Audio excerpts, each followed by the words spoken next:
And he calls incorrectly, and Ryan Fee is going to stack New York Poker King for $18,000. Here's the chip counts. Matt Berkey's down 11K. Ryan Fee is up 30. Garrett is down 148. Jace is up 50K. You see the rest of the counts. New York Poker King. And he calls incorrectly, and Ryan Fee is going to stack New York Poker King for $13,000. Here's the chip counts. Matt Berkey's down 11K. Ryan Fee. Imagine what's going to be on the table next Friday. Yeah, over $1 million easily. Oh, I think over $2 million. Yeah. At the beginning, I think it might get over $3 million by the end. You think so? Yeah. I mean, they're gonna have to play pretty deep.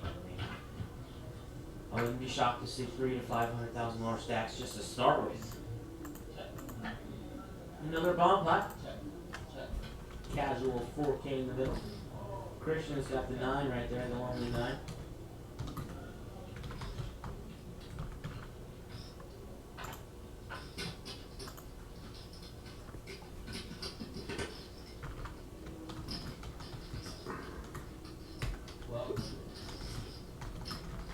We're here, live at the bike. 25, 50, 100 with a $200 ante.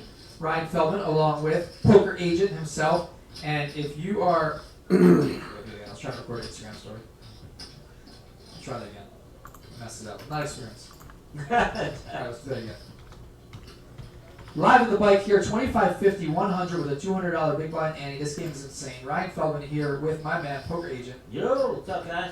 And you're missing a crazy game if you're not watching this right now. Insane.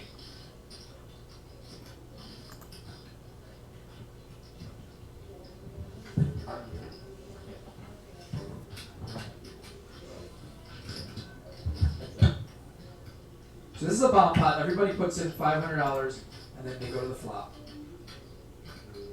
Ryan with the straight flush draw. Just got that actually. Didn't even see that before.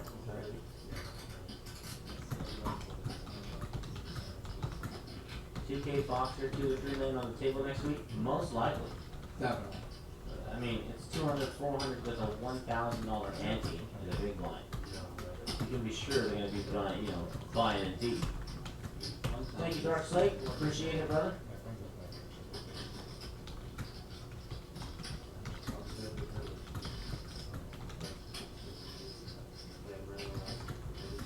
How do they decide when it's a bomb pot? Somebody asks.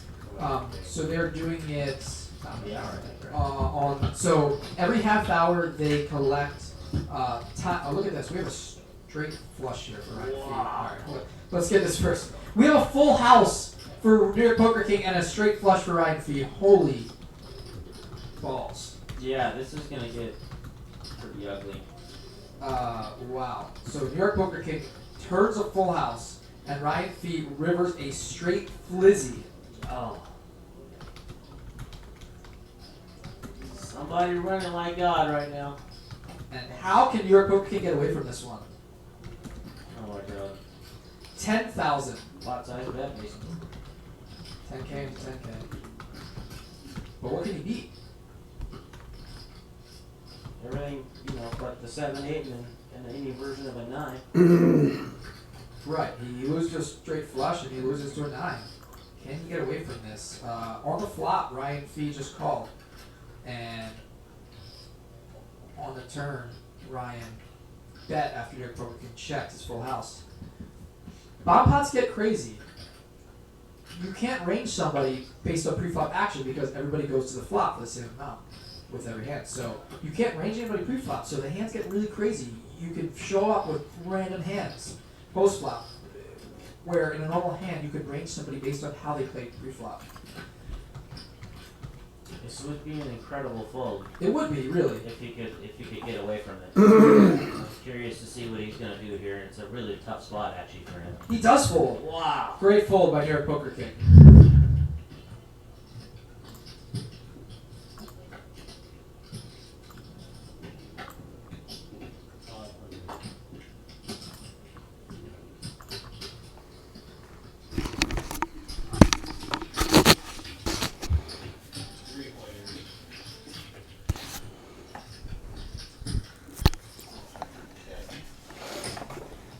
And that is a set for New York Poker King.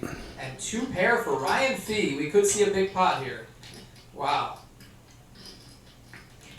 New York Poker King finally flops a set. And against one of the right guys at the table.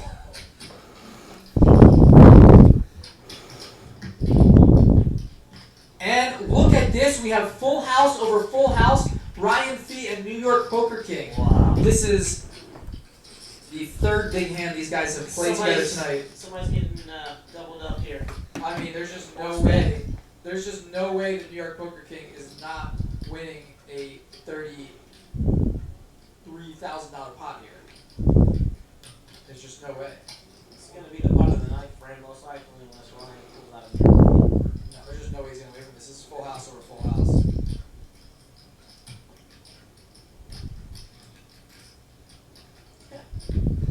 They played three big hands together. The first hand they played, Ryan Fee stacked New York Poker King. He drew a call pocket sixes.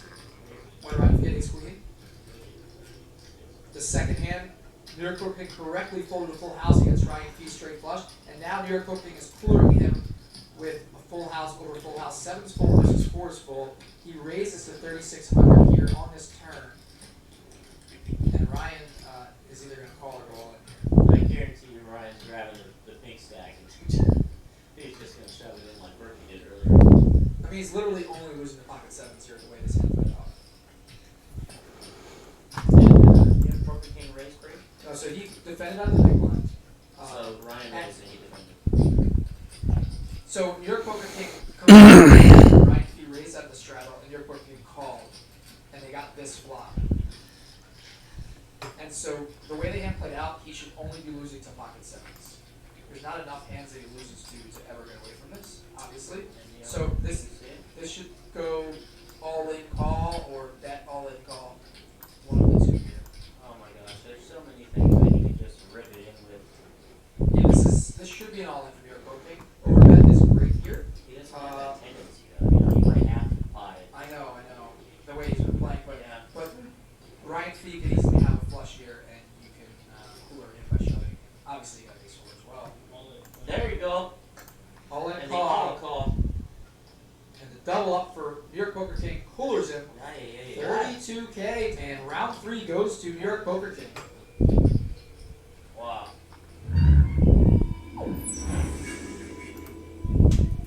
Life's hectic in the morning. Still on lockdown mode here, so that's nice. We just completed our 3 betting challenge at pokercoaching.com. If you have not participated in that, you missed out. There's a tiny chance you can still get in it. I don't know. Let me see if we can still get in it real quick. Before I tell you all the URL and whatnot. Oh, goodness. Let's see. Give me a second.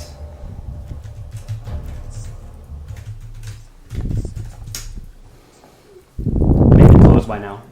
You know how these things go. Nope, it is closed. You all missed out. Well, anyway, I realize a lot of you completed the 3 betting challenge. So, today we're going to be answering your questions pertaining to 3 betting. Ask me anything pertaining to 3 betting and I'll do my best to answer it. Top of the morning, says Louis Philippe. You had a deep run in a Sunday million. Congrats. Poker is tough. I was watching our poker coaching coach, Michael Acevedo.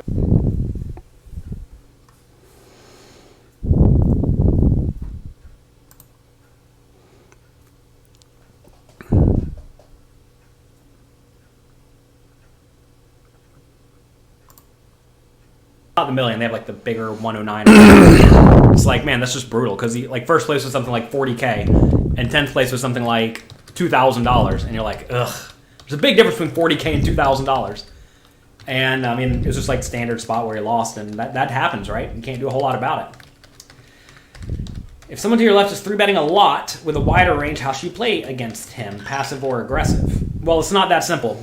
You have to instead ask, how are they going to respond if you 4-bet? If you 4-bet and they're going to fold a lot, well, you should obviously 4-bet a lot, right? If your opponent is going to call a lot and then just like jam all in on every flop, because that's just how they operate after you continuation bet, then you should instead play just a strong linear range and extract maximum value. So it really does depend a ton on what your opponent is doing in addition to the fact that they were 3-betting decently wide. How should you play bottom? Not sure what bottom means. How should you play the bottom of your range? Well, you should fold the bottom of your range usually. I think you're going to find that you do want to make sure you have some 3-bet bluffs in your range, though. What a lot of people do wrong is they have no 3-bet bluffs in their range, and that gives them a lot of trouble. How should you play bottom pair? Well, it depends on the scenario, obviously, right? When you have a significant range and nut advantage, you usually just want to be betting small on the uncoordinated boards and big on the high card connected boards. Say, for example, someone raises, you 3-bet ace-6 suited, and they call, and the flop comes queen 7-6. You probably just want to be betting small with everything there, right? But say you have ace-10 on queen-jack-10, you probably want to be checking, because it depends on how your bottom pair lines up with your opponent's range and how the board lines up with the opponent's range, right? It's not just as easy as how do I play bottom pair, because bottom pairs are not all the same thing, right? Like ace-10 is very unlikely to get outdrawn if it is currently the best hand on queen-jack-10, whereas ace-6 is pretty likely to get outdrawn on queen 7-6. How do you have better mental longevity? I don't know exactly what you're asking. I'm not a psychologist. But don't do things to wreck your brain. And also practice. Get experience doing difficult things for a long period of time. If you 3-bet ace-king out of position and miss on the flop and turn, should you represent high pairs and 3-barrel? Almost certainly no. Because presumably you have better bluffing candidates in your range. This is the thing, right? What a lot of people do is they only 3-bet with aces, kings, queens, jacks, and ace-king. And if I guess that's the case, on a low board, maybe you should barrel, because ace-king is actually the worst hand in your range. But if you have ace-x offsuit, or ace-x suiteds, or king-5 suiteds, or king-5 offsuit, right? If you have those hands in your range, those are just usually going to be way better bluff candidates, because ace-king actually has showdown value. Your marginal made hands with showdown value, ace-king is a marginal made hand. It's not a good one, but it is. Those hands usually want to be checking at some point, because if you bet, jam, all the worst hands fold and all the better hands call, and that's not a good result at all. Online poker sites, is it possible to rig them? I'm sure it's possible to do literally anything with a computer, so I guess the answer is yes. Is it possible that I don't exist and I've been a simulation this whole time? Only for all of you. Only for you personally, perhaps. Who knows? Yes, it's possible. Is it likely? Well, it's obviously way more likely on the unlicensed, unregulated sites than it is on the licensed, regulated, publicly traded company sites, right? So be smart. Play on play on sites owned by legitimate companies. Don't play on sites that are owned by a random dude in a random country you've never heard of. Seems like now a lot of Americans really enjoy playing on sites ran by random dudes in countries you've never heard of, though, for some reason. And they're going to get burned. But hey, that's the risk you take when you do such things. Does your 3-bet depend on your position and your opponent's opening range? Absolutely. Absolutely. You should not just blindly follow 3-betting charts, because those do not take your opponent's strategy into account. You should 3-bet based on what your opponent is doing. When you're 3-betting, you need to talk about stack depths. Of course you do. I assume that was obvious. We're talking about the idea of 3-betting in general, which implies tiny stack, medium stack, deep stack, super deep stacked, against tight ranges, against loose ranges, in position, out of position, right? All these things are relevant factors. What bankroll did I start out with when I pursued a career in poker? I started playing poker with $50, and I never deposited any additional money. So I'm not sure if that's what you're asking. So maybe $50 is the right answer, or once I quit my 2 minimum wage jobs and college, at that point I had about $350,000. So I turned my $50 into $350,000, and at that point I decided I should probably pursue poker much, much more seriously. Patricia Cardner, not Gardner, Cardner wrote some great stuff on the mental aspect of poker. Yes, we have 2 books together. Where are they? There they are. Peak Poker Performance and Positive Poker, written by myself and Dr. Tricia Cardner. Check them out. With the mental game. Do I do this regularly? Yes. Well, let me see this. Oh, do you need this? For what?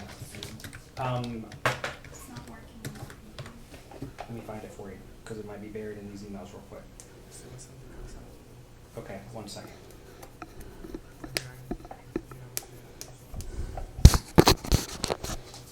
Sorry, everyone. Give me a second. What's that teacher's name?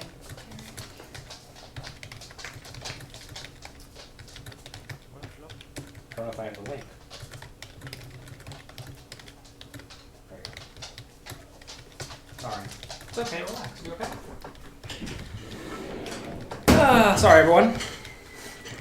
Do I do this regularly? Yes. Monday, Wednesday, Friday, 9 a.m. Eastern Time. How do you get notified? Subscribe on YouTube. youtube.com/pokercoaching. It is right there. Have you considered making your own poker website? To play poker? Absolutely not.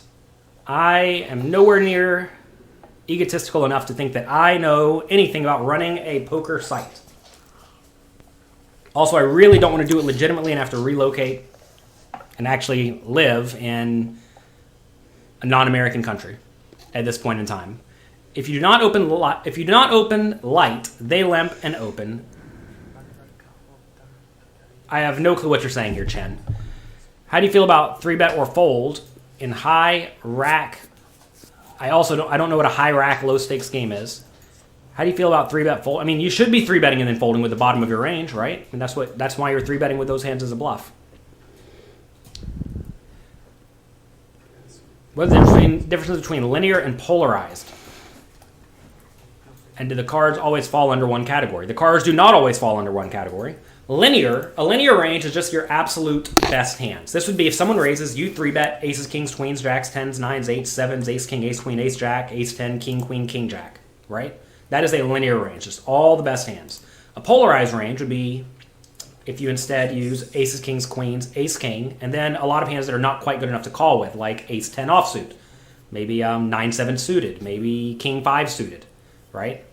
However, there are some scenarios where some of those hands will inevitably overlap. Like if under the gun raises and you want a 3-bet in second position, you may find the 3-betting hands in both scenarios overlap a little bit. So linear range is just like a line, right? So it's like you start at the top and work your way down. Whereas polarized means the top and the bottom, like the North Pole and the South Pole, right? Is the best to play against opponents the opposite of their style. Like you start at the top and work your way down. Play against opponents the opposite of their style. Sometimes, depends on what. Work your way down. Whereas polarized means the top and the bottom, like the North Pole and the South Pole, right? Is the best to play against opponents the opposite of their style. Sometimes, depends on what they do wrong, right? I mean, I just gave an example right at the top of the show where if the opponent is overly aggressive, your strategy, in turn, could be to be maniacally aggressive. Or it could be to only play the best hands. It depends on how they play after the flop, right? So the answer to that question is sometimes. Oh, he means rake. Low rack games mean low rake games. Should you have a 3-bet folding range in low rate games or high rate games? I mean, yeah. You should always have bluffs in your 3-betting range. Unknown online players on a range at micro stakes. They all seem to play random cards in random positions. Great. Well, if you tell me their range is actually 100% of hands, which it's not, you're fibbing to yourself. But if you do think their range is 100% of hands, just play straight up for value, right? I mean, you can just 3-bet linear ranges. They're going to call you with garbage, and then they're going to have garbage out of position. I mean, it's easy to win when your opponents play any 2 cards. Like, those are the absolute worst players in the world. You make money when your opponents make mistakes.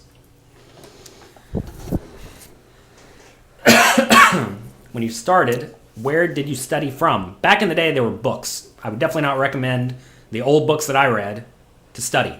Now I have one book I recommend to basically everyone when they are getting started: Mastering Small Stakes No Limit Hold'em. It's a big book. It's an in-depth book. It's perfect for if you're at home and quarantined right now. It'll give you a lot to study, and by the time you're finished with this, you will understand how to think about ranges and how to play No Limit Hold'em well. You don't have much capital to put into poker because of your parents' restriction. Well, this book is $35 listed. You can probably find it on Amazon. JonathanLittlePoker.com/mastering. Maybe that'll take you right there. You can find it on Amazon cheaper. You can get an ebook probably even cheaper. 2 hearts on the flop. How many times do you see another heart on the turn of the river? Do some math. How many cards are there available on the turn? Divided by the total number of cards available on the turn times. Actually, I'm not exactly sure if that's the math. I don't know how to do the math here, but it doesn't matter. What really matters is how often does it happen. It happens about 40-ish% of the time. I'm not the best person at statistics. It's important to know what you're good at and what you're not good at. I'm definitely not good at statistics on the fly in the middle of a show. If you 3-bet ace-5 offsuit on the button against the under-the-gun razor, don't do that. That would be a big mistake. Flop comes ace-10-7. How would you proceed? Check. You have a very clear marginal made hand against what should be a strong range. You would not want to 3-bet ace-5 offsuit against the under-the-gun razor. That is way, way, way, way, way too wide. Way too wide. You'll just get crushed if you do that. You'll get absolutely crushed. Do you have anything on random games? No, I am not I don't spend my time playing random games that I get to play one or two times a year. So I have nothing on these random games. I write and teach about things that I know. I do not know anything about deuce to 7 triple draw, stud, high, low. Don't know anything about these games. I have only played them for about 6 months straight each. I'm far from the best player in the world at them, and I have no desire to make content just to make content, which is what a lot of content creators do. They just make nonsense content. I try to make content that will actually help you. I'm not in the top 1% of a player type at a particular game, or 1% of players at a particular game. I'm not going to make content about that because, well, that's just fooling all of you. I'm not trying to fool all of you. Sorry, everyone. There are books for sale on my site. Go to jonathanlittlepoker.com/books. Is someone playing in the room you're in? No. You hear someone clicking and whispering. You hear me clicking. I have a mouse. Maybe you hear my kids having virtual school right now in the other room. My room is very tiny. I'm actually like touching the walls right now. There's a wall right here. There's a wall right there, and there's a wall right here. It's 2 walls. It's not a very big room. This is a closet. How do you play against opponents who call and bet too wide with their ranges? Just play better ranges with them. This is what happens in small stakes games, right? Your opponents just play way too many hands. And against players who play way too many hands, your life is really easy because all you have to do is just play better cards than them. It really is that easy. Just stop playing junk and you'll crush them. Like right here, you know, if guys 3-betting you with ace-5 offsuit, when you open with literally only the best hands, just call them every time and then don't fold, and you'll demolish players like that. You're playing small stakes games with your newbie buddies. They will call every 3-bet. Should you 3-bet if you know you're going to get called? Yeah, you should 3-bet for value.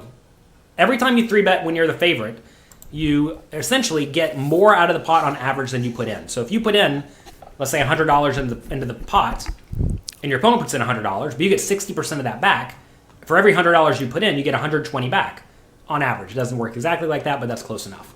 So essentially, every time you just put in $100, you get 120 back. You're just printing money. Can you run a competition where you get to play heads up with our coaches? Maybe. What is a capped range? A capped range or a capped hand means that you don't have the best hands in your range. Typically, the pre-flop caller, whoever calls last, is capped. Pre-flop at least, because they would have 3-bet if they had aces, kings, queens, or ace-king, right? So therefore, their range is capped at perhaps jacks and worse and ace-queen and worse, right? On the flop, say I raise, big blind calls, flop comes, whatever. They check, I bet, they just call. The pre-flop, or the flop continuation better is usually uncapped because they would bet all their best hands. And the flop check caller is usually capped because they would have check raised with their best hands, right? Your cash hand table, people go in with any pocket pair. Great, you're just going to crush them. All you have to do is play good cards. That happens a lot. All you got to do is play good cards if your opponents play garbage. Hi. Want to say hello? Yeah. What's your name? Okay. Are you having a good day? Yeah? Did you just have school with your friends? Yeah. Were they nice? Just like that. Yeah, they're not. Those are not for you. I have to deal with those later. Can you tell everyone bye-bye? I'm in the middle of my show. That's a book. You see? Look, it's a book with Daddy's face on it. You like it? And Yeah? All right. That's a book on poker. You want to read it one day? All right. We're going to be quarantined for the next 6 months, so I'll read it to you, okay? All right. Let's go. See ya. Say bye-bye. Bye. Love you. Okay.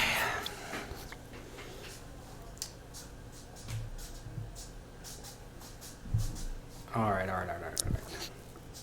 Let's see. Your favorite game is Pot Limit Omaha 8 or better. Any advice on where to play it online? I don't know. Any site that has it.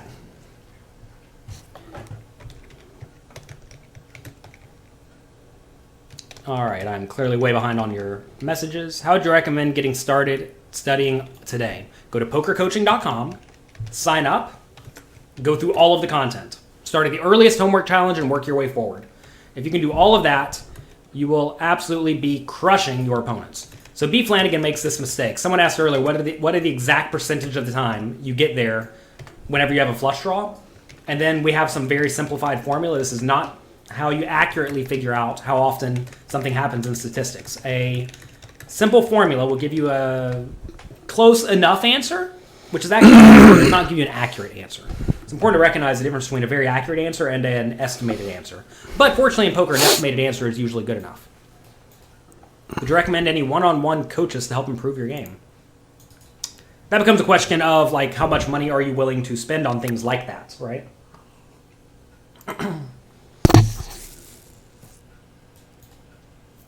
Because, I mean, there are some coaches that you can pay lots of money for that will get you up to speed very quickly, but they cost a lot of money. Alternatively, there are some other coaches who are cheaper who will probably do you equally as well. Have I been checked for a coronavirus? No. What is this? Is this book is more for cash games or tournaments? It's for both. Notice here, it doesn't say either, which means, assuming you're reading from someone who is, in theory, doing this correctly, in my opinion, it's for both. If it was for tournaments, it would say tournaments. If it was for cash games, it would say cash games. This is for small stakes, no limit hold'em. You send people to Float the Turn, and it is not accepting new people. No, Float the Turn has basically been enveloped into pokercoaching.com. Go to pokercoaching.com. It is very up to date, and it has lots of content available for you. Do I know any chip tricks? I guess in theory, yes. I probably don't even know what a sub is. A sub is... What is a sub? I don't know what a sub is. Let's see. Let's look it up. Let's see. We'll pull up over here, see what sub means. See what Google says a sub means. A sub means... It's an ETF, apparently. Sub definition. Sub meaning. Okay. A sub is a submarine or a subscription. Seems like a submarine is the number one pick there. So a sub is a submarine. But that's just a shortening of a word. I'm not sure that's exactly accurate. Maybe we have a better definition. Another Merriam-Webster thinks it means substitute. Again, this is just not accurate. Sub means to act as a substitute. Okay. That's what it means. Sub means to act as a substitute. Okay, cool. I presumed it was shortening of a word, but I did not know exactly what it means. You had ace-10, flop comes ace-10-5 of clubs. You raise, opponent re-raises you 3 times. Call and then don't fold. Hit like, hit subscribe. Some people may think sub means subscribe or subscription or subscriber. That's just a shortening of another word. But seems like the 3 definitions that the internet gives us. What was the other ones? Submarine, substitute. Submarine and substitute are the ones that makes the most sense. What VP, IP, preflop raises you think are best? It depends on your position, obviously. You should have different preflop raises and different VP IPs from all positions. How wide do you open under the gun in a home game where the players are weak? I don't know, 12, 13, 14% of hands, something like that. In loose games, should you raise more when you're in the blinds? No. You should probably keep the pot manageable when you're in the blinds. From the blinds, in loose games, you probably just want to 3-bet very, very purely for value. 6 months, maybe longer. I've been talking to a lot of people who I'm friends with in the healthcare industry, and they think things are not going to be back 100% normal for like years. Meaning 100% normal, meaning no quarantined areas, everybody working at full capacity, people not working from home as much, etc., etc. They think that's going to be years away. In terms of, fully quarantined, who knows? Again, I'm not a virologist, and I am not an event planner, so my opinion is kind of irrelevant. I just know what people who are professionals tell me personally. Because the question is, when do we go back to play live poker again? And their answer is, well, probably not for a good long time. Seems like in your game, you 3-bet, pot, you get pot committed, and then, wait. if you 3-bet, you get pot committed, because if they open to 15 and get multiple callers, then you make it 75, then you are committed after a flop bet. Well, don't make a flop bet every time, obviously. If you're playing 5 ways, you should not be betting the flop very often. But yeah, if the pot's $300 and you have 200 left, you're pot committed, right? If you're going to play your hand, but you don't only play your hand when your hand's good.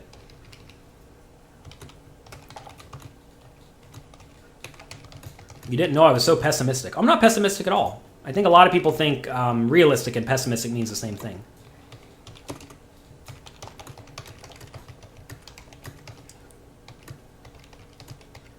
Low flops give you a lot of trouble. The solvers let continuation bet 100%. Turn is a low blank, now what? Well, you should check. So, Fat King Louie, you have to recognize whenever you bet the flop with 100% of your range and your opponent calls with mostly the best hands in their range, or at least not the bottom of their range, the ranges get closer to 50-50 range advantage on the flop, or going to the turn, right? So you had you were the big favorite on the flop, but then once the turn comes, after your opponent check calls your flop bet, they lose all their garbage, but you still have all of your garbage. So now you need to be doing a lot of checking on a lot of turns because the ranges are closer to 50-50. Any advice for people starting online coming from live? You sure better learn to play fundamentally sound. Read this book, Mastering Small Stakes No Limit Hold'em, study at pokercoaching.com. The problem a lot of live players have when they go to play online poker is that they're just not actually all that good at playing poker. They're good at reading people and they're good at playing against really, really, really bad players, but they are not good against playing they're not good when it comes to playing fundamentally sound. And that's a big problem. Ultimate Grinder, I have no clue what you're asking. When 3-betting linear from the small blind versus cutoff or button, since our range is relatively wide, should we be continuation betting more polarized? Depends on how wide your linear 3-betting range is. Generally, though, if your opponent would 4-bet their best hands, you can continuation bet frequently on most boards, just because you are going to have the range advantage across the board again. But from out of position, you should be checking some, so your marginal made hands are the ones you want to be checking, which means your betting range should be somewhat linear. How do you feel about loose aggressive players making big bets when they have position? I mean, it's good if their opponents fold too often. What's the safest online cash game? I don't even know what this means. How do you improve your mental game? Recognize what is likely to happen and don't be surprised when it happens. For example, a lot of people here saying, 6 months, I can't believe this, I'm outraged.